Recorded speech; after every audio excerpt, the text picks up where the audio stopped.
सतगुरु महाराज की जय। सर्व सुंदर साथ की जय। बंदो सतगुरु चरण को करूं सो प्रेम प्रणाम। अशुभ हरण मंगल करण धन श्री देव चंद्र जी ना। श्री प्राणनाथ निज मूलपति श्री महराज सुनाम। तेज कुंवर श्यामा जुगल को पल पल करूं प्रणाम। प्रथम लागू दो चरण को धनिये न छुड़ायो खिन। लाख तली लालेड़िया मेरे जीव के ही जीवन।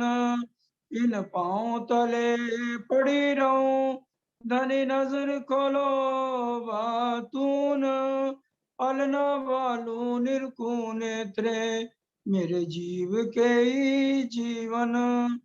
चर्चा प्रारंभ होत है सुनो साथ चित दे।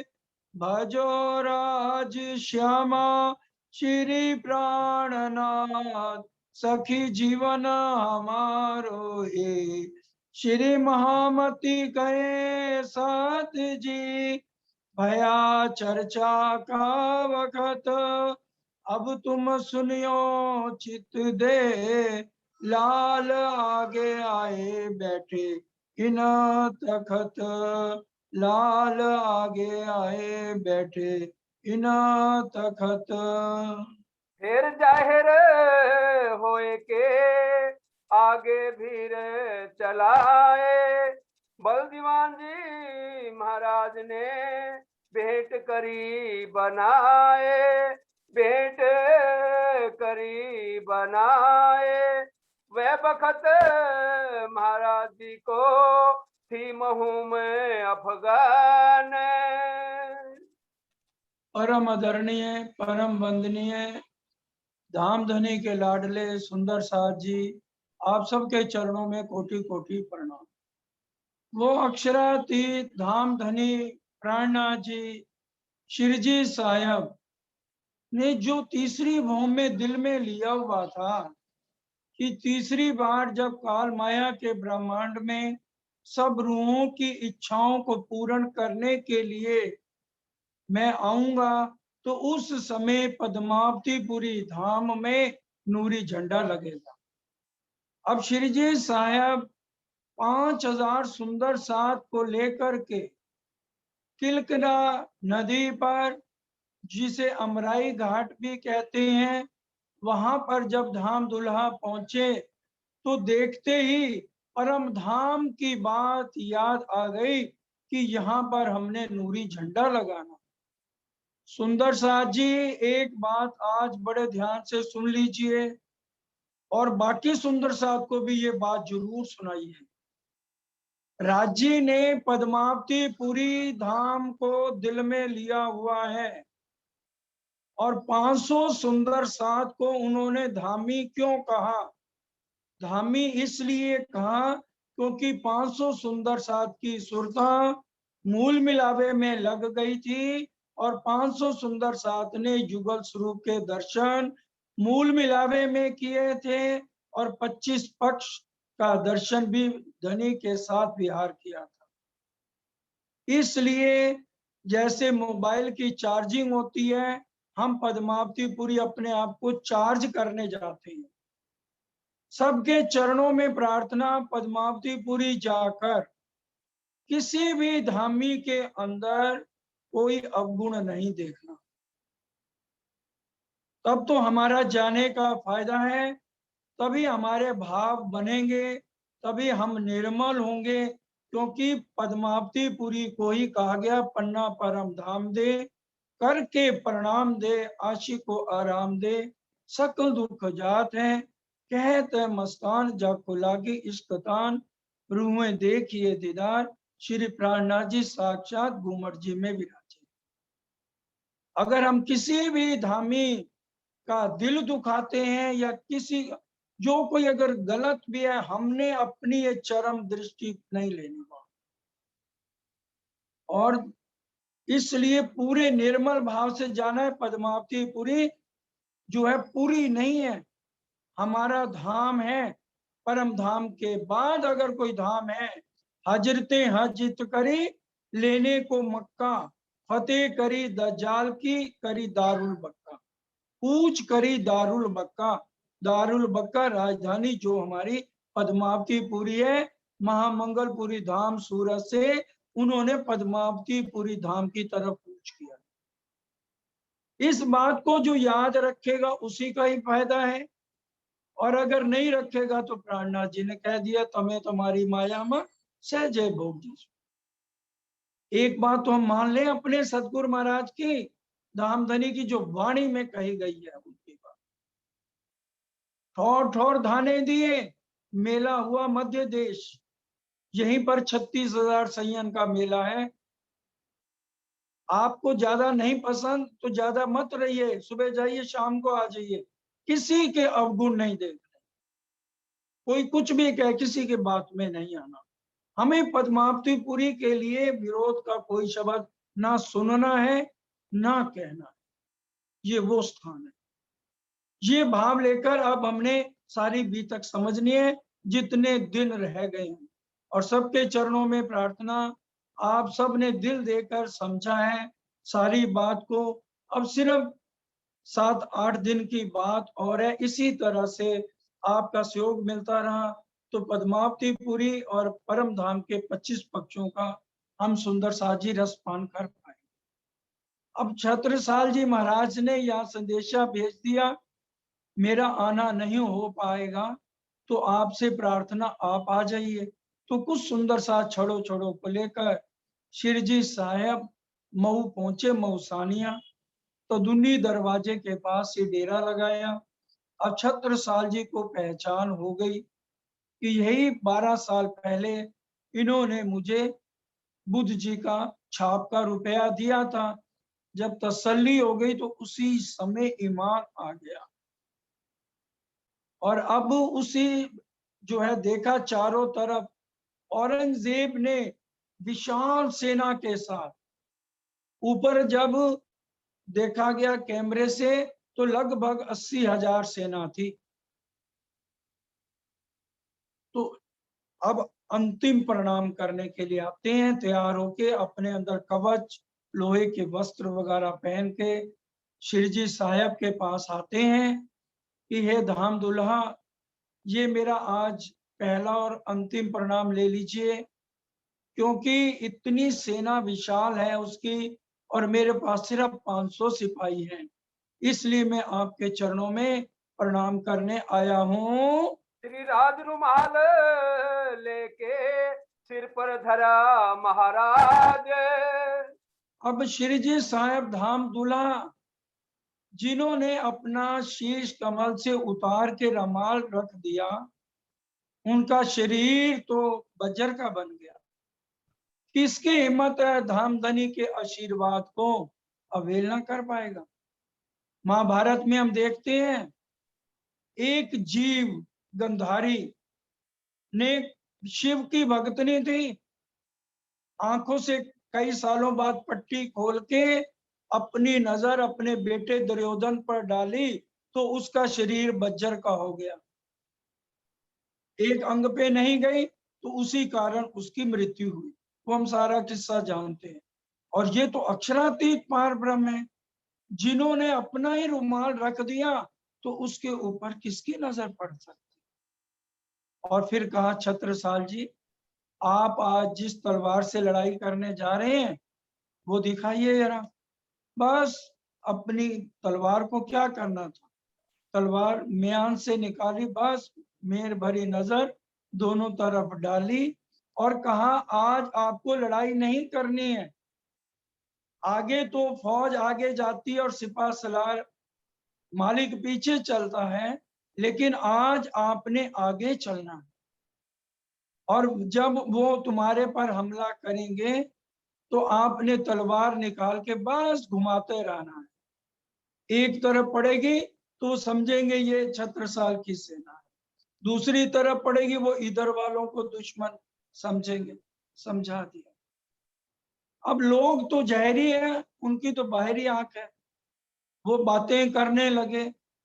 अगर भाई हम ये युद्ध जीत गए, फिर हम मान लेंगे कि ये अक्षरातीत पार ब्रह्म, दुनिया को चमत्कार चाहिए।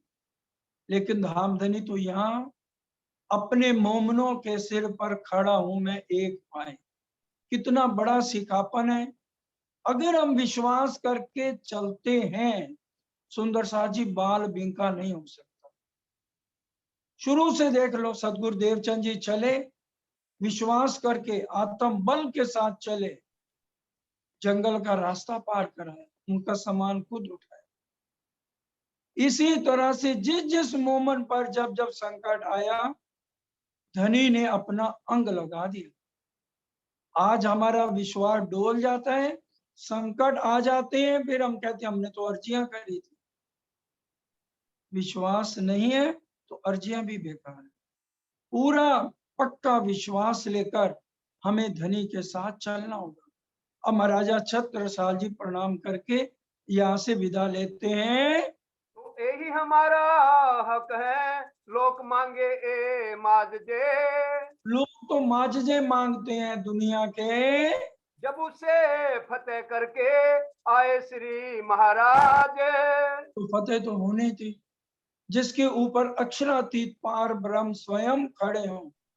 सारी फौज आई, उसी तरह से महाराजा छत्रसाल अपनी तलवार घुमाते रहे, सारी सेना मारी गई, कुछ भाग गए, और जो अफगन खां था वो भी घोड़े से गिर गया। उन्होंने समझा ये छत्रसाल है, मुगलों को जब छत्रसाल जी ने तलवार घुमाई तो उसकी भी टांग कट गई, बाजू कट गया, और वो भी लेके भागे। कईयों को कहना पकड़ के लाए, फिर छोड़ दिया। तो लड़ाई करने के वो काबिल नहीं रहा कोई भी। और अब यहाँ जीत करके शिरजी साहब के पास आशीर्वाद लेने आते हैं। सब लोगों ने कहा बिन श्री राज न होए काज। अब लोग कह रहे हैं श्री राज बिना न होए काज। पूरी बीतक पढ़ते जाइए, सुनते जाइए, श्री राज और श्री जी साहब। अब क्या, जो जिन्होंने अभी तारतम भी नहीं लिया वो भी कह रहे हैं श्री राज बिना न होवे काम। इसको करने वाले कौन है? श्री राज जी महाराज हैं। फिर श्री महाराज ने देखिया पट जो तारता मैं। अब ये देखिए फिर सिखापन, धामधनी से सिखापन लेना है। उन्होंने सबसे पहले महाराजा छत्रसाल को क्या परम धाम के 25 पक्ष बताए, पट तारतम। पहले क्षर पुरुष क्या है, अक्षर पुरुष क्या है, बाद में अक्षरातीत, मूल मिलावा और सूक्ष्म में परम धाम के 25 पक्ष समझाए। पहले ब्रह्मांड को समझाना है और फिर अक्षरधाम को, क्योंकि महाराजा छत्रसाल जी को तो विश्वास था यही विद्या बिना बुद्ध निष्कलंक अवतार है। अब ये एक ही दिन लगातार इतनी चर्चा समझी है, तो क्या कहने लगे महाराजा छत्रसाल? अब व्यवहार छूटत मुझसे जाग खड़ी आता मैं। दुनिया का व्यवहार मेरे से छूट गया, जाग खड़ी आत्म, निर्मलता जी, आत्म एकदम परम धाम में पहुंची, जाग खड़ी आत्म, आत्म के अंदर पूरी जागृति आ गई। तब श्री जी साहब ने कहा ठीक है, अपने वजीरों के जिम्मे अभी सेवाएं लगाओ, अभी हम पद्मावतीपुरी जो है अमराई घाट जाते हैं, फिर तुम वहीं पर आना, अपना ये कारोबार संभाल के। मुंह से ती प्रणामी ने पहुंचे श्री जी साहेब। नौसानिया से श्री जी साहब पद्मावतीपुरी में जो है अमराई घाट पर नदी किलकिला पर पहुंच गए। मंजली ने पहचानिया सेवा करी तब। महाराजा छत्रसाल की मजली रानी खासल खास ब्रह्म सृष्टि है। जब वहां पर शिरजी साहब मौसानिया गए थे और उनको शिरजी साहब की पहचान हो गई, तो वहीं से मौसानिया से उन्होंने संदेशा भेज दिया मछली रानी और छोटी रानी को कि यही शिरजी साहब आखिर जमाने के खामिद हैं। तो मछली रानी ने फौरन आकर बाईजू राजी से थोड़ी चर्चा सुन ली थी। अब यहाँ पर जब श्री जी साहब आए तो फौरन देखते ही पहचान गई और पूरे तन मन से दिल दे के श्री जी साहब की सेवा करी। मछली रानी ने गिरे दंडवत आए के सन्मुख साथ में पास। अब सुंदर साहब को घेर के श्री जी साहब विराजमान थे और महाराजा छत्रसाल आए तो किसी से डर नहीं है, उनको आत्म जागृत हो गई। आकर के साक्षात धामधनी मांगते हुए दंडवत प्रणाम किया श्री जी साहब को। शीश धरो दो चरण पर दीनों जगत निकास। शीश धर्यो दो चरण पर और जगत क्यों निकास, पूरी शक्ति अंदर विराजमान महाराजा छत्रसाल के हो गई और दुनिया का व्यवहार छूटने लगा। जैसे ही श्री जी साहब ने सिर पर हाथ रखा, आए महाराज उत से रसोई के बखत। जब महाराजा छत्रसाल आए उस समय रसोई का समय था। श्री जी साहब स्नान करके वस्त्र पहनकर तैयार हो गए थे, भोजन करने के लिए बैठे थे। बाई जुराज तेज कुंवरी जी थाल लेकर आई हैं और गाने के लिए। तो उस समय महाराजा छत्रसाल 4 अंग रक्षकों के साथ यहाँ पर आते हैं। 4 जने महाराज संग लिया इत प्रसाद। अब श्री जी साहब जब आरोप चुके तो उन्होंने भी महाराजा छत्रसाल जी ने प्रसाद ले लिया। ईमान लाए अरस पर ये सेवा करी आद। और ये देखिए ईमान ले आए। ईमान का बात है, जब स्वरूप की पहचान होती है भाव तभी आते हैं जब पहचान होती है। ईमान पक्का हो गया। कुली दज्जाल कांपिया किया बड़ा शोर। हम तो ये समझ चुके हैं दज्जाल कोई बाहर से नहीं आता, अंदर बैठ जाता है और जो कमजोर है उसी के अंदर बैठेगा। जिसका ईमान डोलता है ना उसी के अंदर दज्जाल बैठता है। तो दज्जाल किस में अंदर बैठा, जो था घर में जेठा, सबसे बड़ा बुजुर्ग कौन थे, बलदीवान जी थे, उनके अंदर बैठ गया। और लोगों ने भी जाके भड़का दिया कि देखो बुंदेले ने प्रसाद खा लिया। बुंदेले तो कभी किसी को गुरु नहीं बनाते, बुंदेले मशहूर है इस बारे में।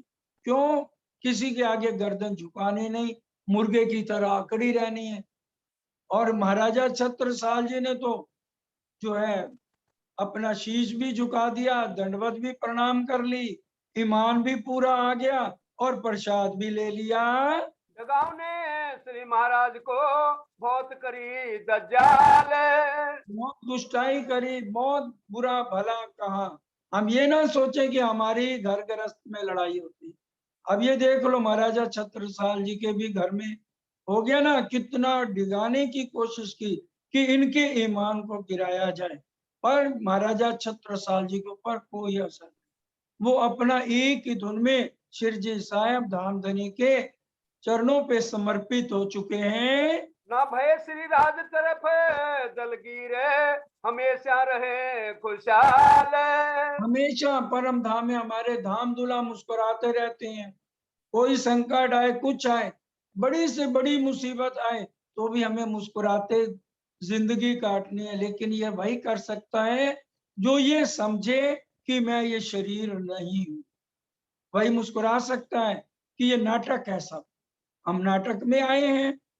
जब इतनी देर से हम चर्चाएं सुन रहे हैं इतने सालों से कि हम नींद में सपना देख रहे हैं, तो फिर घबराना किस बात से। सपना तो झूठ होता है, ये तो खत्म हो जाता है। तो इसलिए परेशान नहीं होते महाराजा छत्रसाल। चोपड़े की हवेली मिने ता पधराए श्री राज। अब न्योता दिया कि भी आप चलिए, अब मेरे महलों में चलिए। महाराजा लालदास जी ने, महामती लालदास जी ने महाराजा छत्रसाल को इशारा करते हुए बहनों की तरफ कहा, इनमें पहचानो तेज कुंवरी बाई जुराज कौन है। तो महाराजा छत्रसाल नहीं पहचान पाए क्योंकि सबकी एक जैसी वेशभूषा थी। क्योंकि तेज कुंवरी जी को पहले दिन से श्री जी साहब ने कह दिया था कि भी कहने को आप हमारी अर्धांगिनी है, लेकिन सेविका बन के आपने हमारे साथ रहना। अब उन्होंने जब बताया कि ये है, तो महाराजा छत्रसाल जी भी हैरान हो गए कि सन्यासिनियों की तरह ये पूरी जिंदगी इन्होंने अभी तक बिताई है। तो पालकी तैयार करी, उसमें शिरजी साहब को और तेज कुंवरी बाई जुराज जी को उसमें बैठाया और चले आप खुद सुख पाल ले कांध पर कुंवर महाराज। और तीनों रानियां और एक तरफ खुद और भी नौकर थे। पर जो सेवा खुद दिल से होती है वो सेवा कहलाती है। अगर हम वो काम अपने आदमियों से कराते हैं तो वो सेवा नहीं कहलाती। सेवा वही है जो दिल से विश्वास करके पहचान करके की जाए। तो महाराजा छत्रसाल अपनी रानियों के साथ अपना बहुत अच्छे अच्छे वाणी गायन करते हुए चोपड़ा मंदिर तक आते हैं। सुखपाल धरी जाए द्वार में अत उछरंग होए। और अब जैसे सुखपाल को वहां उतारा, सुंदर साथ जी जिधर हमारे चरण बने हुए ना श्री साहब की तरफ, हम चोपड़ा मंदिर जाते हैं तो सामने मंदिर है और एक चरण बने हुए हैं। पहले यहीं पर जहाँ चरण बने हैं यहाँ पधराया गया था, फिर महाराजा छत्रसाल जी ने फौरन दोबारा सामने वो बना लिया था। फिर दोबारा जितनी बार ले गए तो सामने ले गए हैं, लेकिन पहली बार उनको वहां जब लेके गए हैं, अब वो तो अपने में मस्त है, इतने खुश हो रहे हैं कि मेरे घर आज धाम दूल्हा आए हैं। अब मछली रानी को भी पहचान हो चुकी है। भीतर जाते द्वार में रानी मंजली ने आए। अब वो बुंदेले राजपूत हैं। अब उस समय देखिए, अब जब उनको पहचान होगी कि हमारे धामधुनी के चरण कमल नीचे जाएंगे, तो ये राजपूताने हमेशा चार चार वस्त्र धारण करती हैं। पहले साड़ी तो है ही है, फिर एक चद्दर है, फिर एक सुहाग की है, एक और कपड़ा है, फिर बाद में एक और चद्दर है। तो इस तरह महारानी ने क्या किया कि मेरे धाम दूल्हा के चरण नीचे नहीं पड़ने चाहिए, फौरन अंदर से साड़ी को उतार लिया, बाकी सारे वस्त्र की भी किसी की भी नजर चरण के अंगूठे तक भी ना जाए और साड़ी का पावड़ा कर दिया। तब महाराज ये कही तू मेरे आगे क्यों होए। महाराजा छत्रसाल ने मछली रानी को कहा, देखो हमारे दोनों की आत्मा के दूल्हा ये हैं, लेकिन संसारिक नाते से मैं तुम्हारा पति हूँ, इसलिए भाई मेरा फर्ज बनता है पहले। तो यहाँ पर उन्होंने अपनी पाग उतार कर पहले बिछा दी। अब मछली रानी उदास हो गई। अब धामधनी तो सबके भाव पूरे करते हैं, तो वो पाग छोटी पड़ गई। फिर खुद अपने मुख से धामधनी ने कहा, छत्रसाल अब बाकी जो जगह बची है इसमें वही साड़ी को बिछाओ। अपनो आपा सब दियो और दियो सब साज। और अब आरती करनी है। अब एक एक शब्द सुनिए बड़े ध्यान से। अपना आपो शब्द या वाणी से समझ लीजिए। बड़े क्यामत नामे में चौथा प्रकरण है।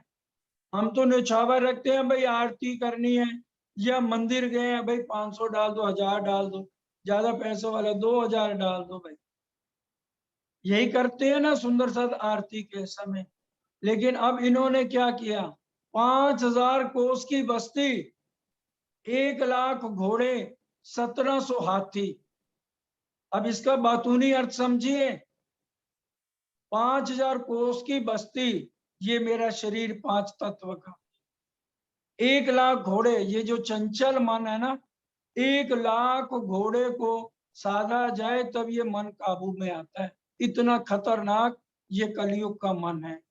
1700 हाथी, ज्ञान इंद्रियां हमारी जिसका वर्णन आया है, ये सब आपके चरणों में, और ये 3 रानियां आपके चरणों में, और ये सब चाबियां आपके चरणों में।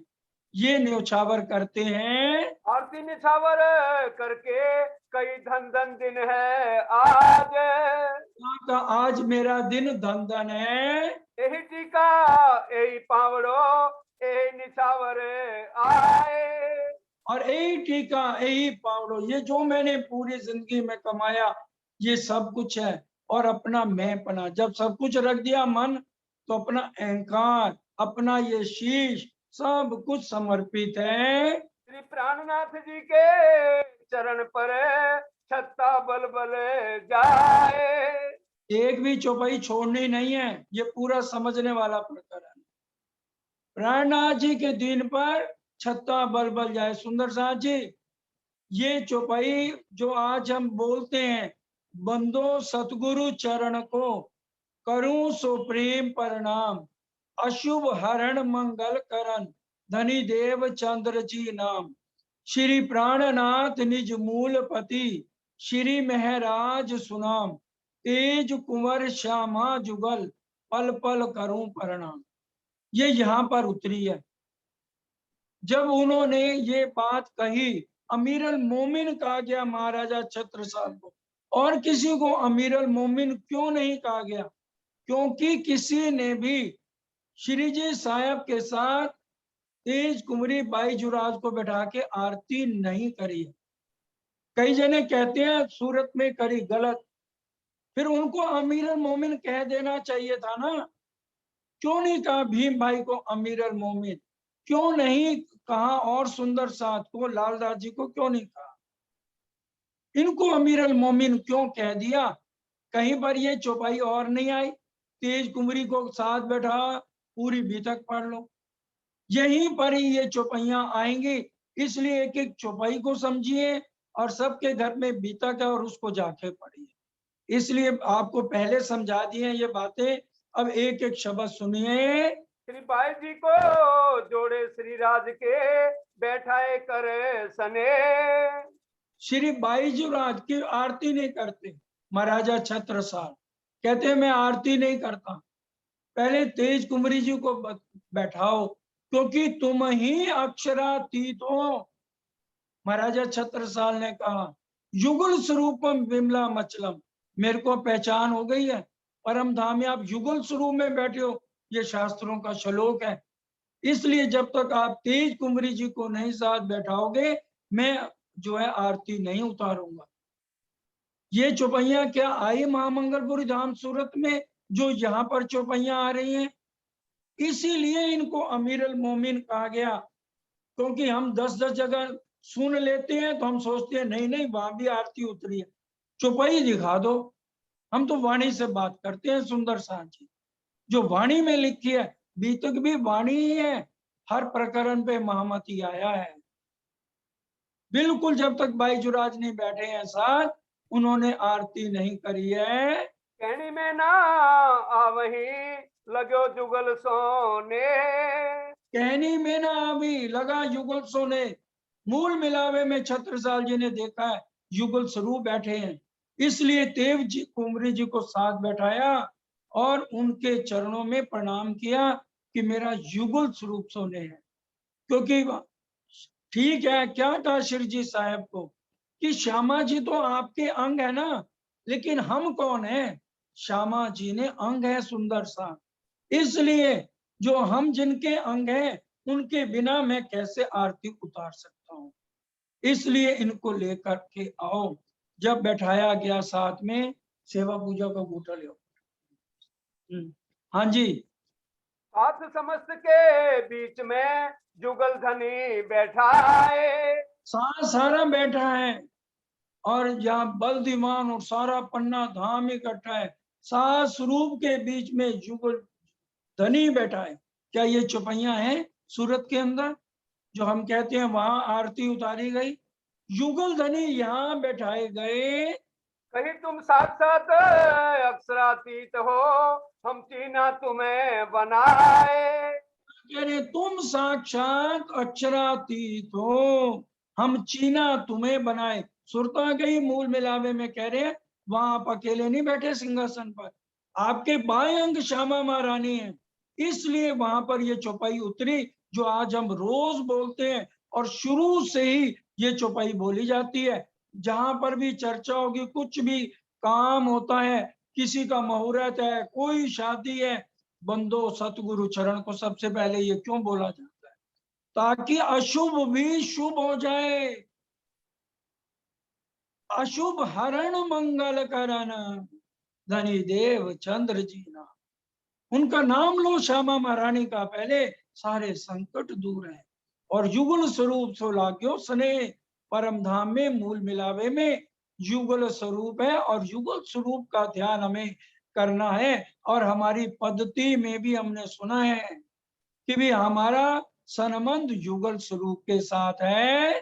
श्री ठुकरानी जी साथ संग ले पधारे मेरे घर। कह रहे हैं श्री ठकुरानी जी को संग ले पधारे मेरे घर। अकेला दूल्हा नहीं आया, पूरी बारात लेकर के मेरे घर आया है। धनी बिना तुम्हें और देखे सो नहीं मिसल मातबर।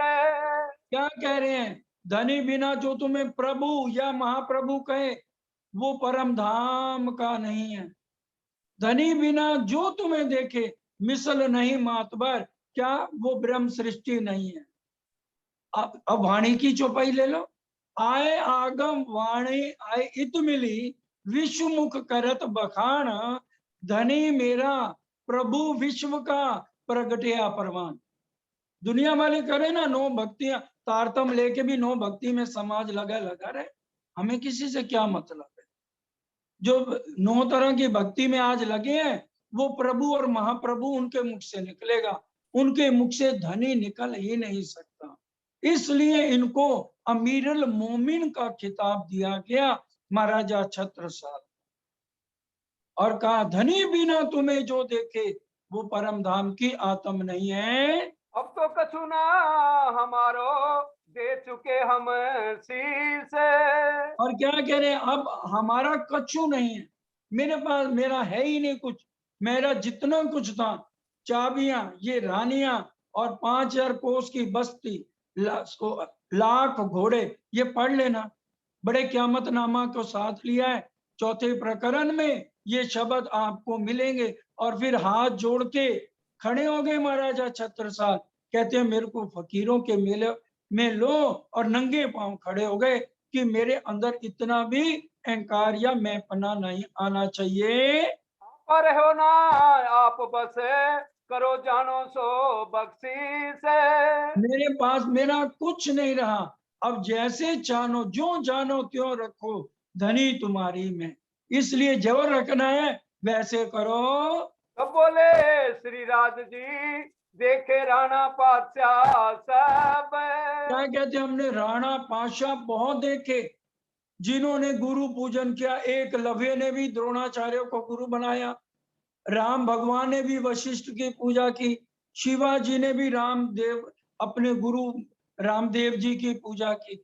लेकिन जो शास्त्रों में लिखा है उनसे सबसे अलग एक करके दिखाया है, तो महाराजा छत्रसाल ने करके दिखाया है। जो कछु करनी अंकुर की सोइत देखी हम सब सब। और जो अंकुर की करनी है वो करके आज महाराजा छत्रसाल ने दिखाई है। आगे साध संतों ने कहो गुरु शिष्य को धर्म। आगे सात संतों ने बता दिया ना, एकलव्य का, राम भगवान का, शिवाजी का, उनसे सबसे अलग इन्होंने रहनी करके दिखाई है। तो अब यहाँ भयो उड़ो सबों को भरम। और आज ये सब का भ्रम, महामती लालदास जी कह रहे हैं सबके भ्रमों को आज हमने खत्म कर दिया, अब संशय कोई ना रखो। पहले दाता हम भये गुरु को दीनो शीस। महाराजा छत्रसाल जी कह रहे हैं पहले दाता हम भाई, भाई मेरे पास जो कुछ था तो वो मैंने सब कुछ तुम्हें दे दिया। पीछे दाता गुरु भये सब कुछ कियो बख्शीस। और फिर जब राज्य की बारी आई तो उन्होंने सब कुछ क्या बख्शीश कर दिया? उन्होंने सारा जागनी का काम किसको सौंप दिया? अंत में आता है ना, अष्टपहर में आएगा, 7 सौंपया आप श्री राज को और जाहिर में श्री महाराज। सारा जागनी का काम इनको दे दिया। और फिर आखिर में कह दिया कि भी अब जो हुक्म मेरे हाथ में था वो भी मैंने आज छत्रसाल को दिया। तो बड़ा क़यामतनामा महाराजा छत्रसाल जी के नाम से उतरा। छठे दिन का बादशाह बना दिया महाराजा छत्रसाल को। गुरु ग्रंथ साहब में भी एक साखी आई है, वो साखी बोल देती है। हाँ जी। बीतेगा 39 दगेगा 40। ये गुरु नानक जी ने, मरद मरद का चेला नानक गुरु दिखावे साईं सच सच दी वेला। गुरु नानक जी ने कहा था बीतेगा 39 दगेगा 40। सत साई दी गुरु नानक ने कहा मेरे को वेला दिखावे होए सत सत दी बेला, कि जब मर्द मर्द का चेला होगा। मर्द तो एक है अक्षरातीत प्राणनाथ, बाकी सब नारी का रूप है, लेकिन ये जो चेला आएगा ये भी मर्दों समान होगा, जो अपनी रहने करके दिखाएगा। विजाभिनंद बुद्ध जी ब्रह्म श्रेष्ठ सिरताजे। और ये कौन है? विद्या बिनंद बुद्ध निष्कलंक अवतार हैं और ब्रह्म सृष्टि के सिरदार आ गए आज। हाथ हुक्म श्री 76 साल के दियो सो अपनो राज। हाथ हुक्म 76 साल के दियो सो अपनो राज। सारा हुक्म किसके हाथ दे दिया? महाराजा 76 साल जी के हाथ सारा हुक्म दे दिया। साखी कह के थाल ले तिलक करो श्री राज। अब श्री राज ने अपने हाथ से थाली लेकर के महाराजा 76 साल का तिलक किया। बाल माही श्री 76 साल के कई आप बैठो श्री महाराज। और अपने साथ कहा आओ बैठो श्री महाराज। महाराज कह के महाराजा 76 साल को श्री जी साहब ने अपने मुख से संबोधित किया। बजी बधाई निरपत के करी आरती प्राण। और चारों तरफ से बधाइयां बोलने लगी आकर के कि भी तुम ही अक्षरातीत हो, तुम ही धनी धाम हो, तुम्हें बधाइयां हो। कि हम तो कहते हैं जी और उधर बुंदेलखंड में कहते हैं जू। महाराजा 76 साल जू बधाई हो, सब जू जू करके इनको बधाइयां देने लगे। कई सब जने महाराज जो करो प्रणाम परमान। सबने उनको हाथ जोड़ के प्रणाम किया और बधाई दी। 76 साल छत्ता हुआ कया सुंदर बाई जोए। श्यामा महारानी ने कहा था शकुंडल और सकुमार आएंगी, अपना कर दिखाएंगी। तो शकुंडल सखी ने अपना कर दिखाया, श्री जी साहब को जाहिर किया। सकुमार भी आएगी तो वो शकुंडल की तरह से जो है श्री जी साहब का ही प्रचार करेगी। आप दिखावत अपनी कई सा कुंडल सोए। अपना करके दिखाया। इत नर्मदा उत चंबल उत नर्मदा इत चंबल उत टोंस 76 साल से लड़न की भई ना कहूं। इस तरह से ये पहले ही गवाहियां लिखी हुई थी। अरोगांव ने श्री राज को मेवा मिठाई पकवान। अब यहाँ पर सुंदर साह जी, अब महाराजा 76 साल ने देखा कि सबके दिल में एक ही बात हो रही है कि भी साड़ी बिछा दी और अपनी पाक बुंदेले ने बिछा दी। तो सबसे पहले जो हम रोज पूर्ण ब्रह्म बोलते हैं, जब भी आरतियां होती हैं, सुबह है, संध्या आरती है, या जब भी पाठ रखे जाते हैं तो पहले पूर्ण ब्रह्म बोला जाता है। तो उन्होंने यहाँ पर पहले बोला कि मेरे घर कौन आया है? कोई गुरु नहीं आया। तुम सोच रहे हो शायद मेरे घर गुरु आया है और मैं उनका शिष्य हूं, ये गलत आप लोग सोच रहे हो। ना मेरे गुरु शिष्य का नाता होता है शरीर से, लेकिन मेरे घर तो जो गुरु आए ही नहीं और ना मैं इनका शिष्य हूं।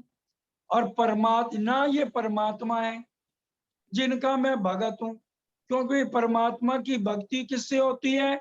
9 तरह की भक्ति। दास भक्ति से ही तो परमात्मा की लोग भक्ति करते हैं, या सखा बन के भक्ति करते हैं, या पाद भक्ति करते हैं। 9 तरह की भक्ति शरीरों से है। तो मेरी तो परमात्मा कोई नाता ही नहीं है। मेरे घर कौन आए हैं? धाम दूल्हा आए हैं और मैं हूं उनकी अंगना। ये मेरा नाता है। और ये जो शोर मचाया है ना सबने, पाग बिछा दी और ये साड़ी बिछा दी, ये हमारे धाम दूल्हा है। हम अपने धाम दूल्हा के लिए कुछ भी कर सकते हैं। मजली रानी ने जो बिछाई है साड़ी, अपने धाम दूल्हा के लिए बिछाई है। एक पत्नी अपने शारीरिक पति के लिए सब कुछ न्यौछावर करती है, और ये तो सर्वगुण संपन्न हमारे धाम दूल्हा आए हैं। तो मजली रानी ने कोई गलत नहीं किया और ना मैंने गलत किया है। जिनके गुरु हैं वो गुरु समझे, हमारे ना गुरु है ना ये परमात्मा है, मेरी आत्म के धाम दूल्हा है। तो यहाँ पर सुंदर साथ जी पूर्ण ब्रह्म बोला गया। अब पूर्ण ब्रह्म का यह अर्थ समझिए, जो हम रोज बोलते हैं पूर्ण ब्रह्म, ब्रह्म से न्यारे, आनंद अखंड अपारे। अब जरा उसका अर्थ समझ लेना है। पूर्ण ब्रह्म, ब्रह्म से न्यारे, ये कौन क्या है? पूर्ण ब्रह्म किसको कहा गया? राजी महाराज को कहा गया। अक्षरातीत कौन है? पूर्ण ब्रह्म। और ब्रह्म किसको कहा गया? अक्षर ब्रह्म को। हमें पता होना चाहिए ना, हम जो रोज आरती उतारते हैं और बोलते हैं और हजारों ढोल के फाड़ दी पूर्ण ब्रह्म बोल बोल के, उसका असर तो हमारे ऊपर होता नहीं है। जिनके ऊपर होता है बहुत अच्छी बात है, जिन पे नहीं होता वो आज इस पूर्ण ब्रह्म को समझ ले। में पूर्ण ब्रह्म अक्षराती, और ब्रह्म कौन? अक्षर ब्रह्म। पूर्ण ब्रह्म, ब्रह्म से न्यारे। और वो करते क्या है पूर्ण ब्रह्म? आनंद अखंड अपार। जो आनंद देने वाले हैं वो हमारा अखंड आनंद है, जो धाम धनी देते हैं। शिव सनकाद आदि के इंचत, जब से दुनिया बनती है तो शिव जी बैठ जाते तपस्या पे, इनके दर्शन करने की लालसा। सनकादिक ब्रह्मा जी के 4 मानसिक पुत्र, शिव सनकाद आद के इंचत, शेष न पावे पार। इनका कोई भी पार नहीं पा सकता। और ये है क्या? अगम जान के निगम कहाँ में। ब्रह्मा जी ने कहा मैं बताता हूं पार ब्रह्म कौन है। पहले शून्य में गए, दम घुटने लगा ब्रह्मा जी का। क्या कहा? अगम अगम, निगम निगम, इनका कोई पार नहीं, पता नहीं कौन है। तो कह दिया अगम जान के निगम कहाँ में, खोज खोज पच्ची हारे। थक गए, टूट गए, बैठ गए एक तरफ। चाहे आदि नारायण है, चाहे त्रिदेवा हैं, जिनकी आज हम पूजा करने पे लगे, जो करते हैं उनको कहा जा रहा है। किसी को टॉन्टिंग नहीं है। परम धाम की आत्मा जो धनी ने कहा था, वहां जाके पूजा करोगे पत्थरों की, पानी की, आग की, देवी देवताओं की, देवी देवताओं के जयकारे लगाओगे। तो इसलिए कह रहे हैं अगम जान के निगम कहाँ में, खोज खोज पछियारे। सब हार गए। और मेरे घर क्यों आए हैं? क्योंकि हमेशा दुल्हा ही दुल्हन को लेने जाता है। जान के मूल धनी अंगना अपनी, सो घर आए हमारे। अंगना जान के मेरे घर आए हैं, इसलिए कोई ठंडे सांसे मत भरो कि भी हमने क्यों साड़ी बिछाई या पाग बिछाई। समझो मेरे घर आया कौन है। मेरे धाम दूल्हा मेरे को ब्याने आया है। जान के मूल धनी अंगना अपनी, सो घर आए हमारे, अकेले नहीं आए। श्री ठकुरानी जी सखिया ने सुधा वाली, श्री ठकुरानी जी आई हैं, भाई जुराज जी आई हैं, और उनके साथ हम उनके अंग हैं। श्री ठकुरानी जी सखिया ने सुधा वालो, लई ने संग पधारे, और त्रिगुण फांस के फंद पड़े थे। जो आज हम हर समय इनके फंदों में पड़े हुए ना, ब्रह्मा विष्णु के और व्यास जी ने जितने कर्म कांड बनाए हैं, सबसे ज्यादा हमें ही लगते हैं। हमें ही सूतक खाता है। हमें ये आ गया जी, ग्रहण लग गया, चंद्र ग्रहण, सूरज ग्रहण, पानी को तो हम गिरा देते हैं। घी किसी ने नहीं गिराया अपने घर का, और ना किसी ने दूध गिराया होगा। चंद्र ग्रहण में सिर्फ मटके ही उल्टे होते हैं। आजकल तो मटके नहीं है तो फ्रिज का पानी उल्टा कर देते हैं। अब ग्रहण लगे ना तो सारा 20 किलो किसी के घर घी हो ना, सारा उल्टा देना, फिर तो पता लगेगा ना ग्रहण लगा तुम्हें। वो तो हम नहीं करते। अरे त्रिगुण फांस के फंद पड़े थे। राजे महाराज ये फंदों को छुड़ाने आए हैं या इनमें बंधाने आए हैं? आज ये व्रत है, आज ये व्रत है, कोई दिन खाली नहीं जिस दिन हिंदुओं का कोई व्रत नहीं होता। अब कल जन्माष्टमी है, 90% लोग कल व्रत रखेंगे। और श्री जी साहब तो ये व्रतों को तोड़ने आए हैं। वो तो कह रहे हैं मेरे धाम दूल्हा गए ही नहीं कहीं, तो मरण जन्म में आते ही नहीं है।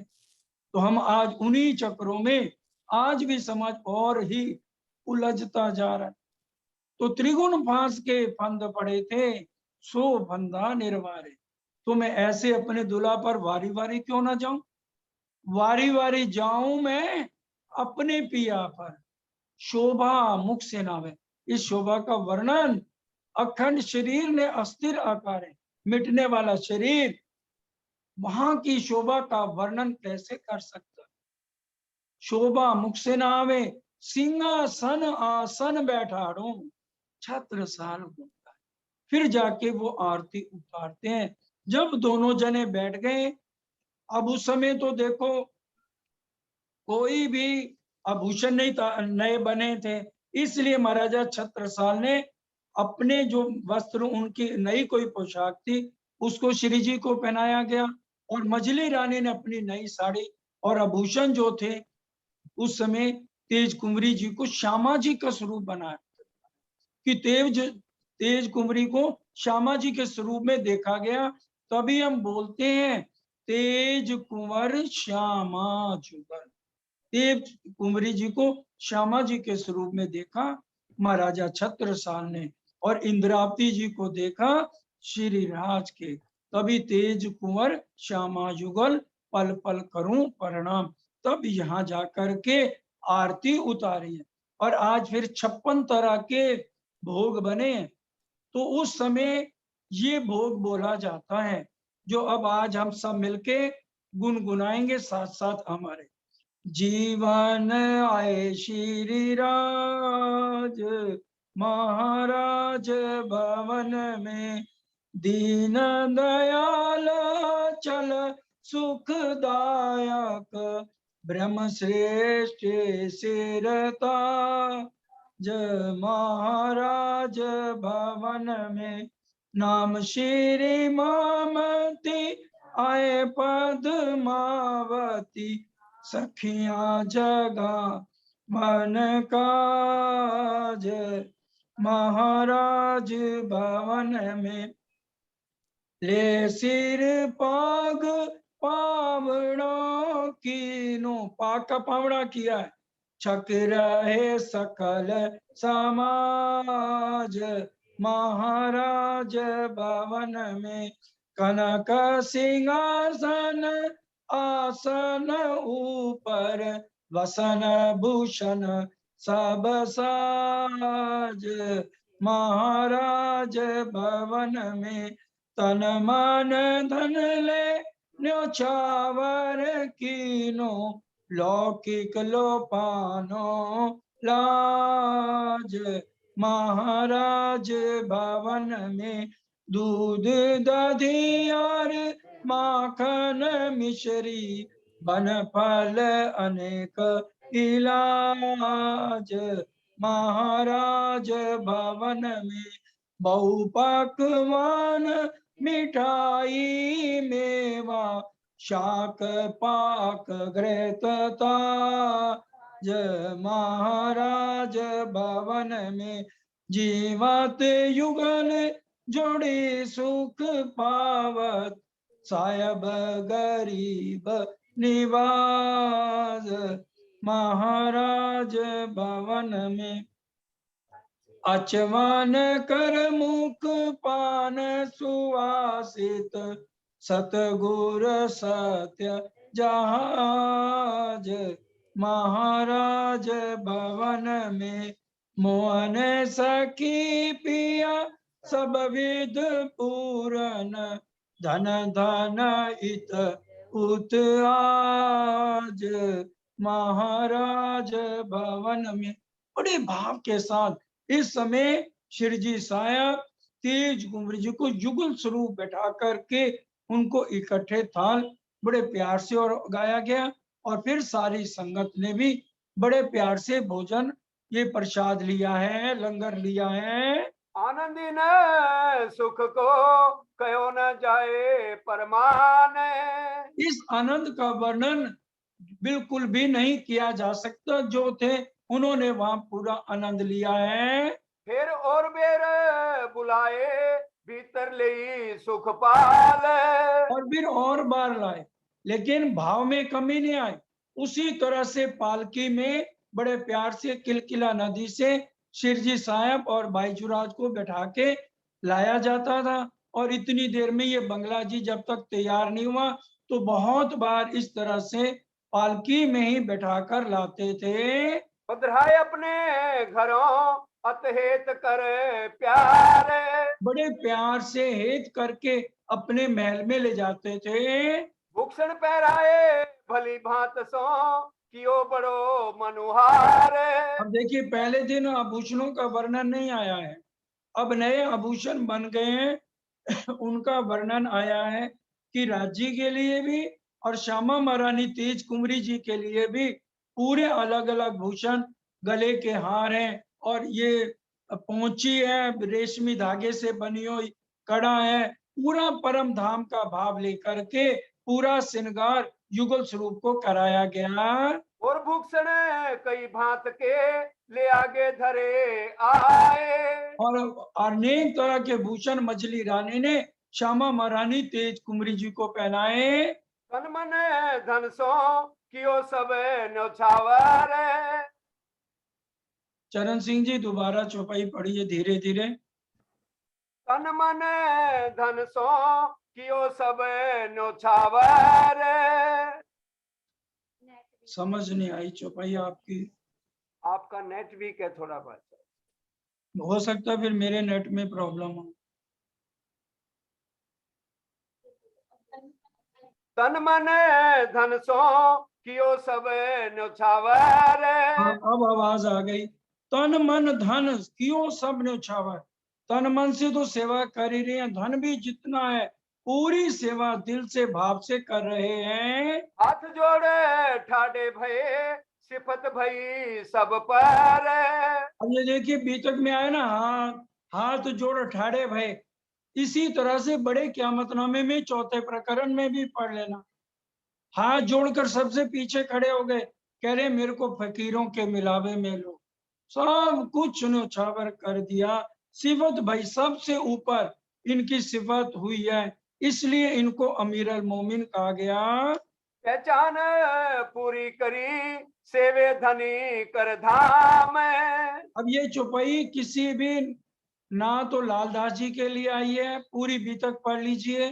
पहचान पूरी भाई सेवे धनी कर धाम, पूरा परम धाम का भाव लेकर पूरे स्वरूप की पहचान करके सेवा करी है। साथ जो अंदर रहे तिन सेवा करी तमाम। और जो अंदर भी महारानियां थी और भी थे, सब ने दिल से सेवा करी। बात छिपाई कुरान की आवते महाराज सो आप। अब कुरान की बात छिपाई, बंगला दरबार तैयार हो गया तो वहां पर कुरान लेके बैठे, साथ खुलासा लेकर बैठे, हदीसें लेकर के बैठे, उनका मिलान कर रहे हैं।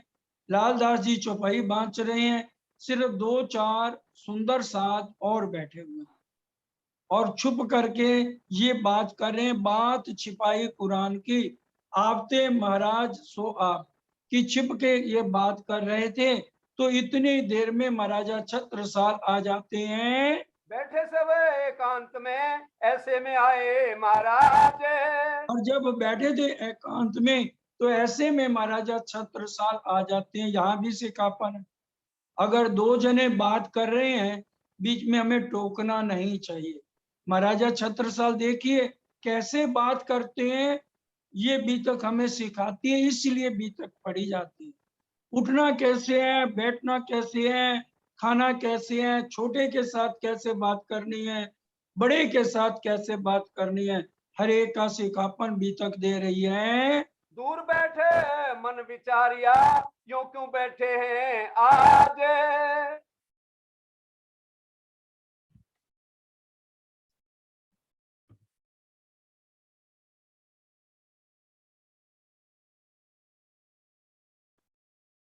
मन विचारिया यूं क्यों बैठे हैं आज। महाराजा छत्रसाल सोचने लगे ये इस तरह से आज एकांत में किस तरह बैठे हैं, मुझे अंदर नहीं जाना चाहिए। बुलाए के लालदास जी को पूछी राजा ने ए। देखिए बाहर इशारे से बुलाया है, अंदर नहीं जाते हैं।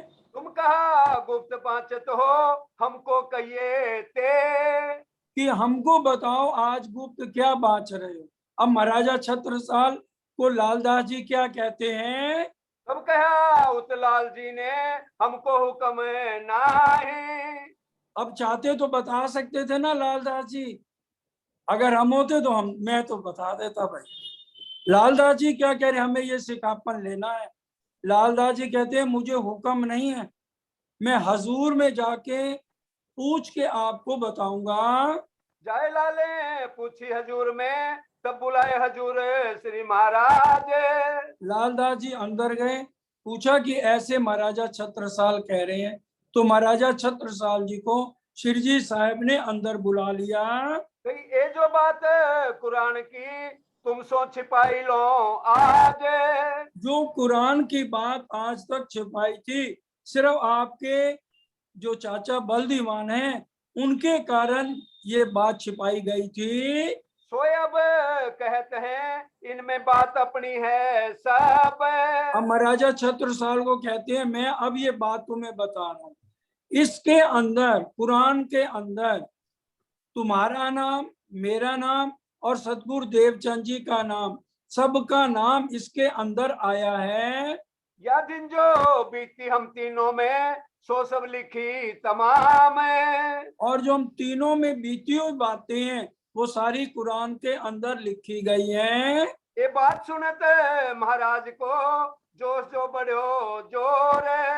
जब ये बात सुनी कि कुरान में हमारा, तुम्हारा और सतगुरु देवचंद जी का नाम है, श्यामा महारानी देवचंद जी का रूह अल्लाह करके नाम लिखा है, शिरजी साहिब का इमाम मेहंदी करके नाम लिखा है, और महाराजा छत्रसाल जी का शेरे दरगाह करके लिखा है, तो इनको जोश आ गया महाराजा छत्रसाल जी को। बात हमारे घर की क्यों छिपावे हम। अब श्री महाराजा छत्रसाल कहने लगे हमारे घर की बात है तो हम इसको क्यों छिपाएं। मुसलमान हमें कहा करें लियावत ले तुम्हारे हुक्म।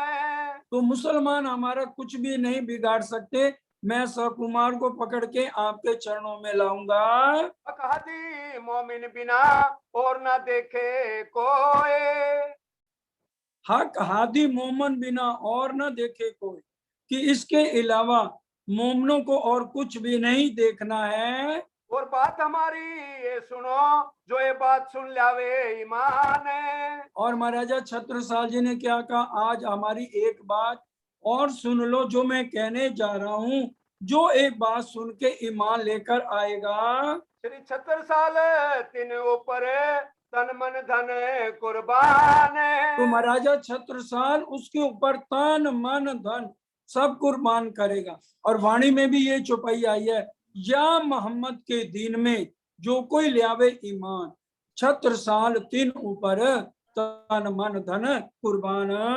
ये बात सुने राजा की आप हुए खुशहाल। अब ये बात सुन के शिरजी साहब धामधनी बहुत प्रसन्न हो जाते हैं। जाहिर किया दीन को बख्शी किताब हाल। कौन सी किताब बख्श दी? जो खुलासा में सारी बातें लिखी थी वो उनको बख्श दी। ये बात राजा के घर में कोई कोई को न आवे नजर। सुंदर शाह जी ये बात तो कोई कोई का क्या अर्थ है? जो बलदीवान जी थे उन्होंने कहा मैं पहले ही कहता था ये औरंगजेब के दूत हैं और छिप के वार कर रहे हैं, तो अब मेरे को तो इसके लिए कुछ ना कुछ करना पड़ेगा। महाराजा छत्रसाल जी को कहा कि भी मैं जो है ना, अब सबसे बड़ा मोहब्बा उस समय था, और अब्दुल रसूल सारे दुनिया को बड़े बड़े ओहदों वालों को तालीम दिया करते थे। मोहब्बा जब हम जाते हैं ना तो रास्ते में तो आता है। सुंदर साथ जी, खजुराहो से पहले मोहब्बा आता है, सुंदर साथ को याद होगा। आजकल देवबंद में मुसलमानों को तामील दी जाती है, जहां पर ये सरोज बहन जी रहती हैं, इनसे पहले आता है सहारनपुर से पहले देवबंद आता है। पर उस समय मोहब्बा मशहूर था, तो उन्होंने कहा मैं मोहब्बा से जितने पैसे देने पड़ेंगे दे के आऊंगा। और उन्होंने क्या किया, मोहब्बे से सबसे बुजुर्ग जो सबसे बड़ा उस समय आलिम फाजिर था अब्दुल रसूल को बुलाया गया और चोपड़ा मंदिर में इनका सत्संग रखा गया। और उधर से हिंदू में भी बड़े हिंदू प्रयागराज, झांसी, काशी और मथुरा से भी बड़े विद्वानों को बुलाया गया और उनमें से 3 को छांटा गया, सुंदर, वल्लभ, बद्री। और इधर से अब्दुल रसूल को बुलाया गया और वहां पूरा बैठक लग गई। एक तरफ शिरजी साहब बैठे हैं और सुंदर साहब हैं, और दूसरी तरफ अब्दुल रसूल है, 75 साल के हैं, छड़ी उनके हाथ में है और टोपी मुसलमानों वाली पहनी हुई है, और उनके सिर के ऊपर बकअप करने के लिए बलदीवान जी खड़े हैं। इनसे थी चर्चा भई कुरान की मकबूल है। और यहाँ पर अब चर्चा हुई 3 से कुरान की, अब चर्चा होने लगी। कुरान के बारे में अब चर्चा होने शुरू हो गई। सुंदर साथ जी बड़े ध्यान से सुनिए, ये विषय सुनने का है। इनसे थी पूछाया कुरान का सवाल एक है। श्री जी साहब ने कहा, भाई देखो, हम ज्यादा कुरान को तो जानते नहीं है। महाराजा छत्रसाल जी ने कहा तो हम आ गए, मैं तो सिर्फ एक ही प्रश्न पूछूंगा। महाराजा किसने कहा? श्री जी साहब ने एक सवाल पूछना है, एक ही जवाब दीजियो, जिन जान जिन बोलो जवाब अनेक है। कहते हैं एक ही जवाब बोलना, क्योंकि कई बार क्या होता है, एक ही शब्द के कई अर्थ निकलते हैं।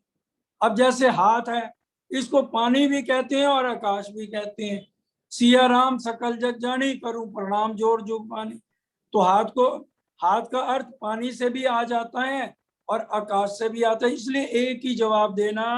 मेरे आगे कुरान की कोई मार ना सके दाम। अब क्या कहने लगे? मेरे आगे किसी की हिम्मत नहीं है, कुरान का मेरे से कोई जीत जाए। उम्मी होए पूछत हो कुरान की बातें तो मैं। अब ये मियाँ जी कह रहे हैं अनपढ़ लगते हो, शिरजी साहब को कह रहे हैं उम्मी हो, पूछा तो ये कुरान की बातें आप मेरे साथ क्यों ऐसी करते हो? कुरान तमाम है तफसीर है मुझको रहे याद। कहते हैं मैं 5 साल का था, मेरे को मेरे अब्बा जान ने तो मदरसे भेज दिया था, स्कूल में भेज दिया था, और मैं तब से कुरान पढ़ने लगा हूँ और 75 साल का हो गया हूँ। जैसे ये मेरी दाढ़ी थी उनकी सफेद रंग की, कहने लगे जैसे मेरी ये दाढ़ी है ना सफेद, ऐसे ही मेरा दिल साफ है, और मैं तभी से 5 साल से कुरान पढ़ते पढ़ते बुढ़ा हो गया। मुझ सेती कई खलक पढ़ के पहुंची मुराद।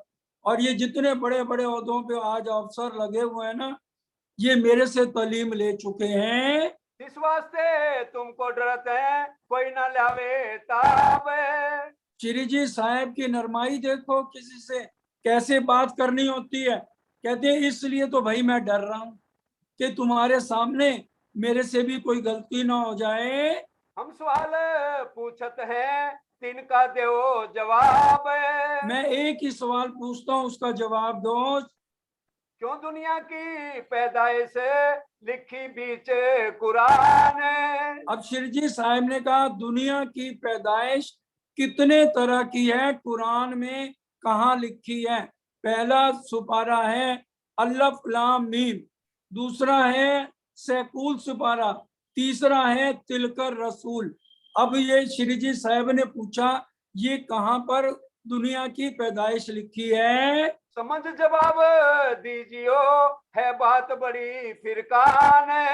अब मियाँ जी समझ के जवाब देना बहुत बड़ी बात है। तब जवाब काजी दिया हम क्यों कर कहें खिलाफ।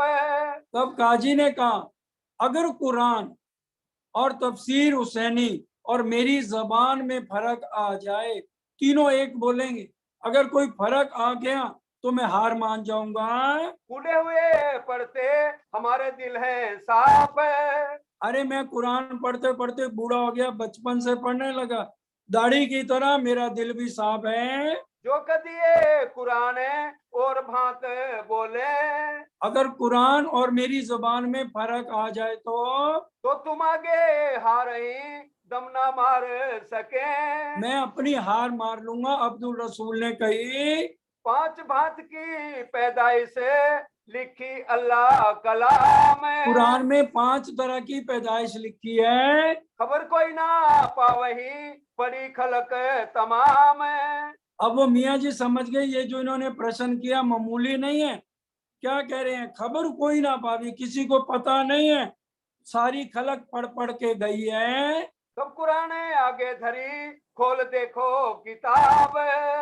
अब ये तिलकर रसूल में तो लिखा हुआ है सुंदर साहब जी, जैसे हमारी वाणी में है ना, एक चौपाई कहीं लिखी है, जैसे मन निर्मल होना चाहिए, अंदर नाही निर्मल फेर नामे बाहर।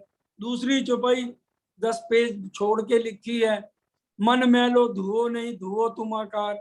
इस तरह से 5 तरह की पैदाइश लिखी तो तिलकर रसूल में है, लेकिन पहली पैदाइश 1 पेज पे है, फिर 10 पेज छोड़ के दूसरी पैदाइश है, फिर 5 पेज छोड़ के तीसरी पैदाइश है, फिर चौथी। इस तरह से है तिलकर रसूल में ही, प्रकरण बड़ा है, उसमें ये अलग अलग जगह 5 तरह की पैदाइश लिखी है। तिलकर रसूल में लिखा आया नहीं जवाब। अब तिलकर रसूल में लिखा है, शिरजी साहब को समझाने की क्या जरूरत, कुरान उनके द्वारा इशारे से बना, वेद शास्त्र उनके इशारे से बने। अब उनको तो मियाँ जी को जवाब नहीं आया, तो उन्होंने आगे कुरान लिख के दिखा दिया, ये देखो तिलकर रसूल में ऐसे ऐसे करके लिखी है। पहले आप समझ लीजिए, सुन लीजिए ये कैसे है, फिर उसका अर्थ भी बताते हैं। उनसे थी पैदा भई ये जो आम खलक। कुन से ती, एक तो कुन से है, एक एक हाथ से है, एक 2 हाथ से है, एक मूल इब्तदाई से है, और एक खिलकत से है।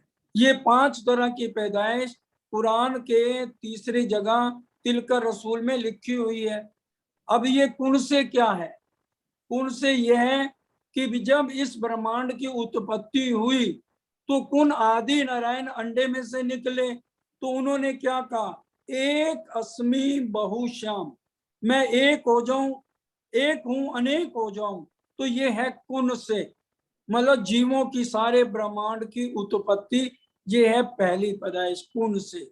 और एक हाथ से जो मोहम्मद साहब आए, 90,000 हरफों की उन्होंने राजी महाराज अल्लाह ताला से बात की, 90,000 हरफ, 30,000 हरफ जो शरीयत के उन्होंने आकर के मूर्ति पूजा छुड़ा के अल्लाह ताला पर सजदा बजाया, ये एक हाथ की पैदाइश है जो इसके ऊपर यकीन उस समय लाए। और 2 तरह की पैदाइश राजी महाराज ने क्या बताई है, एक तो सतगुरु देवचंद जी और एक श्री महराज ठाकुर ने जो जो ज्ञान दिया। सतगुरु देवचंद जी तारतम ज्ञान लाए, और उसका फैलाव किसने किया, इंद्रावती जी के अंदर बैठ के धामधनी ने किया। तो ये 2 तरह की, 2 हाथ की पैदाइश हो गई। और एक मूल इब्तदाई अरश अजीम से जो रूहें उतरी हैं, जो वहां हमारे असली तन है, वहां से हम खेल देख रहे हैं, तो मूल इब्तदाई अरश अजीम को कहा गया। और खिलकत खिलकत कहा गया पड़ोसी को, जो ईश्वरी सृष्टि से 24,000 कुमारिकाएं अक्षर ब्रह्म की सुरता से बनी है, वो खिलकत है। अब इनका आपको अर्थ समझ आ गया सुंदर साहब जी। अब ये चौपाइयों से सुनिए। एक के एक हाथ से, 2 हाथों के हक। एक के एक हाथ से मोहम्मद साहब ने जो जागनी की है, वो एक हाथ से 30,000 हरफों से मूर्ति पूजा छुड़ा के अल्लाह ताला की पहचान कराई, और 2 हाथों हक से ही रूह अल्लाह के 2 जामे हुए हैं, पहला सतगुरु देवचंद जी और दूसरा श्री महराज ठाकुर, जो श्यामा जी ने भी कहा, मैंने 2 वस्त्र धारण किए, हरा हुल्ला सफेद गुदड़ी।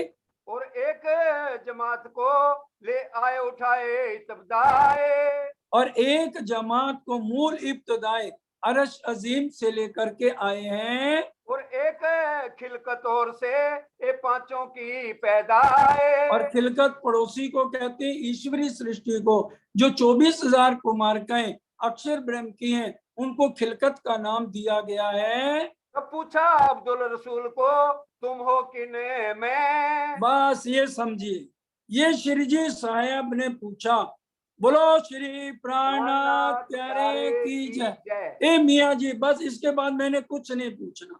ये जो 5 तरह की पैदाइश है, इसमें तुम किस में हो।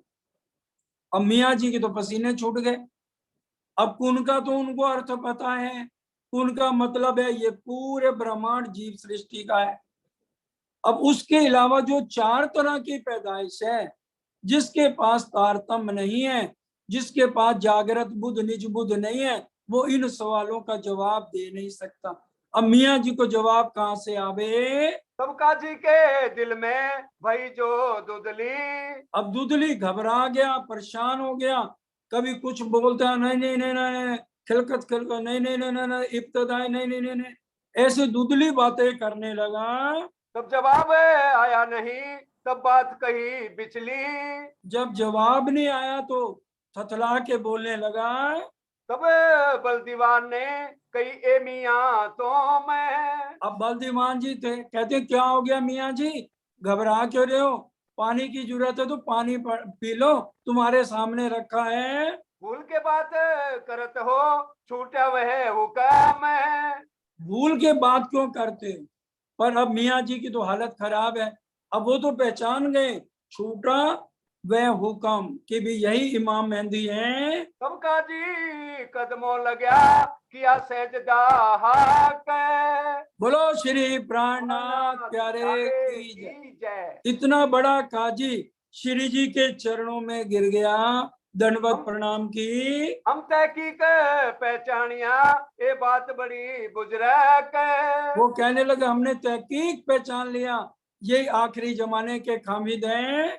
तब बलदीवान ने काजी से पूछी ए। बलदीवान को विश्वास नहीं आ रहा, वो कह रहे कुरान सिर पे धर के कसम खा कि यही इमाम मेहंदी है। तब जवाब काजी दिया, मुसाब सिरे हमारे।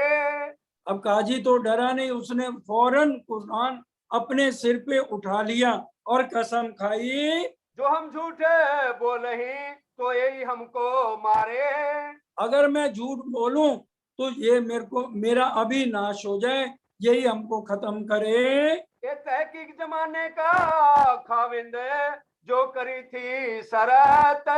जो रसूल मोहम्मद ने आके कहा था हम कल के रोज आएंगे, तो 10वीं ईसा 11वीं इमाम, ये 11वीं सदी है और यह तहकीक जमाने का यही खामिद है, यही आखिरी जमाने के इमाम मेहंदी हैं। सो शरत आए पहुंची, फरदा रोज क्यामत। ये वही समय है और आने का यही समय लिखा हुआ है।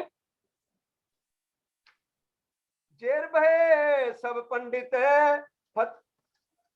तब बल तब बल दीवान दीवान के, के कचू सांच आई दिल में। अभी देखिए बल दीवान के कुछ सांच आई दिल में। फिर वो सोचने लगे चलो पंडितों से तो पूछ के देखें। तो 3 पंडित थे, सुंदर वल्लभ बद्री, शास्त्रार्थ एक के साथ होता है, तो बद्री पंडित को बुलाया गया और उसके आगे श्री जी साहब ने पहले ही महाराजा छत्रसाल जी को प्रश्न 5 लिख के दे दिए, इनसे पूछ लो और पंडितों से लिखा लो, ये मुकर ना जाए, क्योंकि पंडित बात बात पे मुकर जाते हैं। कलयुग के पंडित सबसे ज्यादा गलत होंगे, ये पुराने ग्रंथों में भी लिखा हुआ है। विभीषण ने भी ये कसम खाई थी, अगर मैं झूठ बोलूं तो कलयुग में पंडित था हूं। ये चौपाई पढ़ लेना, पुराने ग्रंथों में लिखी है विभीषण जी की। जब वो रावण को छोड़ के, रावण ने लात मारी थी विभीषण को, ये प्रसंग पुराने ग्रंथों में लिखा हुआ है। तो राम भगवान ने कहा, राम भगवान के पास आए तो बाकी वानर सेना कहने लगी इसके ऊपर विश्वास मत करो, रावण का भाई है। तो विभीषण ने कहा अगर मैं झूठ बोलूं तो मैं कलयुग में पंडित था, क्योंकि पंडित ही सबसे ज्यादा गलत काम करेंगे इस कलयुग के अंदर। अब इसलिए पंडितों से लिखा लिया गया बद्री से कि तू लिख दे जो ये प्रश्न होंगे। 5 प्रश्न श्री जी साहब ने लिख के दिए थे। त्रिधा लीला के लिखे कृष्ण जी के 3 प्रश्न और 2 प्रश्न योग माया के, कि कहां पर अखंड रास हुई है, किस जगह अखंड हुई है, खेली कहां गई। कहते तो भजमन श्री वृंदावन कुंज बिहारी नित्य विलास, ये नित्य वृंदावन है कहां पे। इस तरह से 5 प्रश्न लिख के दे दिए। अब बद्री को तो ये प्रश्न का उत्तर आया नहीं, तो उसने क्या कहा, तब श्री महाराज ने पाया बद्री पर सुख। अब बद्री ने प्रसन्न होके कान सुने और क्या कहा, ये बात श्री कृष्ण की लीला कृष्ण की है, उनके अंदर बैठ के परमात्मा ने लीला करी है। ये बात न होवे बिना भगवान पार ब्रह्म ही इसका उत्तर सही दे सकते हैं। तब श्री महाराज ने पाया बद्री पर सुख, तब बद्री पर बड़ा सुख पाया महाराजा छत्रसाल ने। रस रहा चर्चा मिने कहा ना जाए मोख। अब रस रहा 3 घंटे तक। श्री जी साहब ने कहा कृष्ण लीला नहीं है भाई। सुंदर साह जी आज जिससे पूछो कहते हैं कृष्ण लीला कृष्ण लीला, वाणी तो पढ़ते नहीं हम। क्या लिखा हुआ? ये जो 3 ब्रह्मांड हुए जो अब ऐसे हुए ना होसे कब, इन तीनों में ब्रह्म लीला भाई। कृष्ण जी के अंदर बैठ के लीला करने वाली लीला का नाम क्या था? ब्रह्म लीला हुई है वो। कृष्ण की तो त्रिधा लीला है। कृष्ण कृष्ण सब कोई कहे, भेद ना चीने कोई, नाम एक विध होता है, लीला त्रय विध हो। ब्रह्म लीला के अंदर विष्णु भगवान ने तन धारण किया है और उसके अंदर अक्षर ब्रह्म की आत्म और राज्य के आवेश ने काम किया है। और 11 साल 52 दिन की लीला को ब्रह्म लीला कहा गया है। और दूसरी लीला प्रतिबिंब की लीला है और तीसरी 112 बरस की विष्णु भगवान की लीला है। तो ये रस लगातार वहां पर चला। रस रहा चर्चा मिने कहा ना जाए मोख। अब चर्चा में बहुत रस रहा, ये मुख से कहाँ तक वर्णन करें। आधी रात उपरांत घरों गया बद्री जब। अब जब बद्री गया उसने सारी बात दूसरे पंडितों को बताई, तो सारे पंडित कहने लगे तू वहां मर क्यों नहीं गया? अब तू ये बता हमारा पेट कैसे पलेगा, परिवार कैसे पलेगा, जब तू उन्हीं को अक्षरातीत पार ब्रह्म लिख के दे आया है। तो उसने बद्री ने वहां लिख के दे दिया, ये पार ब्रह्म के अलावा इन प्रश्नों का कोई उत्तर नहीं दे सकता।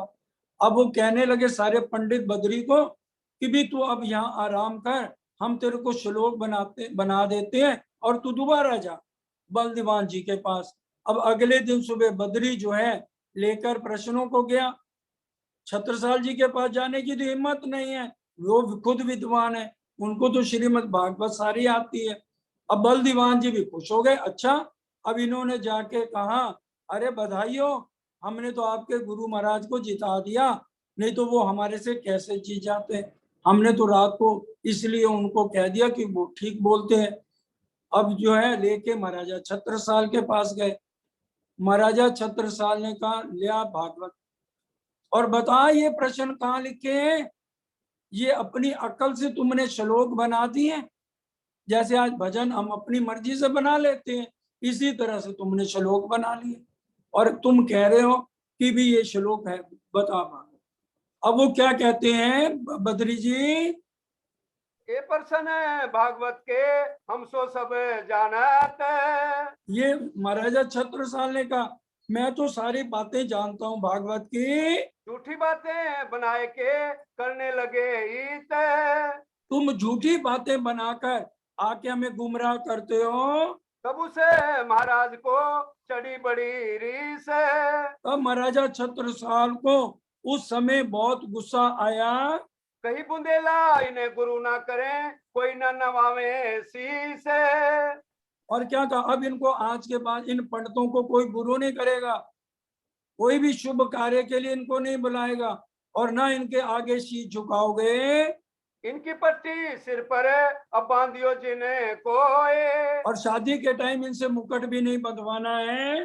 बुंदोलों की जात में इनको उठोना सोए। अब जब ये सभा में भी आए तो उठ के इनका स्वागत नहीं करना है।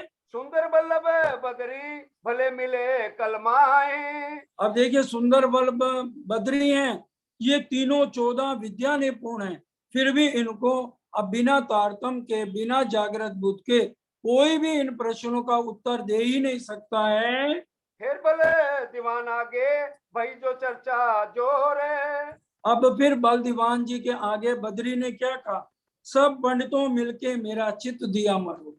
मैं तो बिल्कुल सही लिख के गया था, ये सब पंडितों ने मेरा दिमाग खराब कर दिया था। जेर भय सब पंडित फतेह भई इस्लाम। सब पंडित भी हार गए और उधर अब्दुल रसूल भी हार गए और यहाँ महाराजा छत्रसाल के दरबार में प्राणनाथ जी को हिंदू धर्म ग्रंथों के अनुसार विद्याविनद बुद्ध निष्कलंक अवतार घोषित किया गया और कुरान के अनुसार आखिरुल जमाम इमाम मेहदी यहाँ पर जाहिर हुए। काफिर श्याम होए के ले गए अपने ठाम। और काफर मुंह जो शैतान है उसका तो बोलबाला यहाँ ठंडा पड़ गया। सुंदर साथ जी अब समय होता है, सब मिलके चौपाई दोहराएंगे। कल से अगर ऊपर 10-15 मिनट भी हो जाए तो सुंदर साथ पूरा सहयोग देंगे। आपकी बहुत बहुत मेहरबानी, आप सब बहुत सहयोग दे रहे हो। अब एक हफ्ते की बात है, थोड़ा आगे गहरी चर्चा भी है। हमारे को खुराक साल भर की मिलनी है, बहुत गई थोड़ी रही, थोड़ी भी बीती जाए, नटनी कहे नाट से ताल में भंग क्यों लाए। सरकार साहब ये बहुत अच्छी बात सुनाते थे, 2 मिनट की बात है, सुन लीजिए। एक नटनी और नाट थे, वो जहां भी जाते थे खूब पैसा कमाते थे। एक बार ऐसे राजा के यहाँ आ गए, वजीर ने कहा भाई हमारा राजा बड़ा कंजूस है, कुछ भी नहीं मिलेगा। अब नटनी नाट कहने लगे कोई बात नहीं, नहीं मिलेगा हम तो गाना गाएंगे। अब रात को जो है नाट जो है वो मृदंग बजाने लगा और नटनी नृत्य करने लगी। वहां एक साधु 70-75 साल का बूढ़ा था, वो भी बैठा हुआ था। अब देखा सुबह के 4 बजने को आए, कोई एक पैसा भी नहीं दे रहा। अब राजा नहीं दे रहा तो किसी की और हिम्मत नहीं देने की। अब नाट क्या करने लगा, मृदंग जो है ना टेढ़ी मेढ़ी गलत बजाने लग गया। अब नटनी ने नृत्य करते करते कहा बहुत गई थोड़ी रही, थोड़ी भी बीती जाए, नटनी कहे नाट से ताल में भंग क्यों लाए। भाई रात को हम 11 बजे से लगे हैं, 4 बज गए, सिर्फ 1 घंटे की तो बात और है। जब ये बात कही अब थोड़ी रही थोड़ी भी बीती जाए, अब वहां साधु बैठा था। अब वो अपना जंगल छोड़ के आ गया था कि परमात्मा तो दर्शन देता नहीं, चलो अब घर गृहस्थ में चलो। अब उसकी अक्ल आई कि मैं कितनी देर और जीऊंगा, मैंने 30 साल जंगल में काट दिए, अब जितने सांस हैं और जंगल में काटूं। उसके पास कंबल था, उसने कंबल फटाफट उठा के नटनी को दे दिया। इतनी देर राजकुमार ने अपने गले का हीरे का हार उतार के दे दिया। राजकुमारी बैठी थी, उसने अपने हीरे की मुंदरी उतार के दे दी। अब राजा को बड़ा गुस्सा चढ़ा, वो कहने लगा कमाल है, सबसे पहले तो साधु इधर आ, तेरे को मैं सजा दूंगा, तू बता तूने इसको कंबल क्यों दिया। कहता राजा सजा जो भी दे, इसने में नटनी ने मेरी आंखें खोल दी, मैं जंगल में तपस्या करके छोड़ के घर आ गया था। इसने कहा बहुत गई थोड़ी रही, पता नहीं मैं 2 साल जीऊंगा कि 4 साल जीऊंगा, घर गृहस्थ में मैं फिर इसी कचड़े में मरने क्यों आ गया, मैं तो जंगल जा रहा हूं। अब राजकुमार से पूछा, राजकुमार ने कहा आज रात को मैंने तुम्हारा कत्ल कर देना था, मैं आज 45 साल को होने को आया और गद्दी पर अभी तक तुम बैठे हुए हो, ये नहीं अपने जीते जी मेरे को गद्दी दे दो, आज तुम्हारा कत्ल करना था। अब राजकुमारी से पूछा, वो कहती है तुम्हें पता नहीं लगता, मैं आज 40 साल की होने वाली शादी नहीं की, आज मैंने रात को वजीर की लड़के के साथ भाग जाना था, ये तो इसने बता दिया ये बुढ़ा कितनी देर जिएगा, ये तुम भी इतने बुढ़े हो गए और अभी तक मेरी शादी नहीं करी, मैं 40 की हो गई, ये 45 का हो गया, तुम्हारी उम्र 75-80 की होने को आई। अब राजा ने कहा चलो भाई मेरी ही गलती है, तो सुंदर साजी उसने सबकी शादी की और सबको माफ किया।